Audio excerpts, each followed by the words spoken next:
ఆకలికి అన్నం పెట్టాలన్న ఆలోచన అందరికీ రాదు. ఆకలి బాధ, అన్నం విలువ తెలిసిన వాళ్ళకే అది సాధ్యం. అలాంటి మంచి ఆలోచన దృక్పథం కలిగిన గొప్ప నాయకుడు కంది శ్రీనివాసరెడ్డి 3 ఏళ్ల క్రితం ఆదిలాబాద్ గడ్డపై నిత్యాన్నదాన కార్యక్రమానికి శ్రీకారం చుట్టి దాన్ని నిర్విఘ్నంగా కొనసాగిస్తున్నారు. పట్టణంలోని తన క్యాంపు కార్యాలయం ప్రజాసేవ భవన్ వద్ద ప్రతిరోజు వందలాది మంది ఆకలి తీర్చుతూ తన గొప్ప మనసును చాటుకుంటున్నారు. తన ఫౌండేషన్ ద్వారా ప్రతిరోజు వందలాది మందికి భోజనం పెడుతూ అందరి అభినందనలు అందుకుంటున్నారు.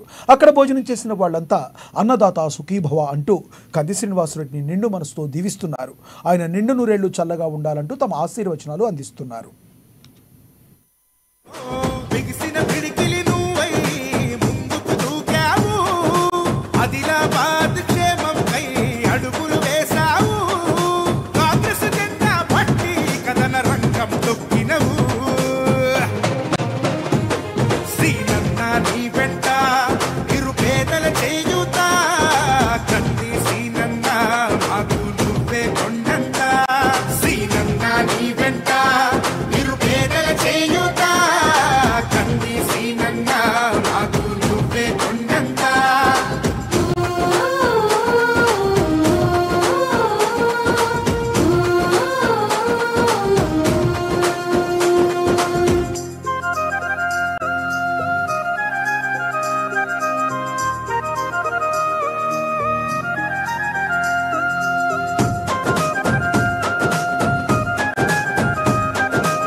పోరాటానికి పొలికే కై పిడికిలి ఎత్తినవు, పేదల బ్రతుకుల మార్చుటకై పయనం గట్టినవు.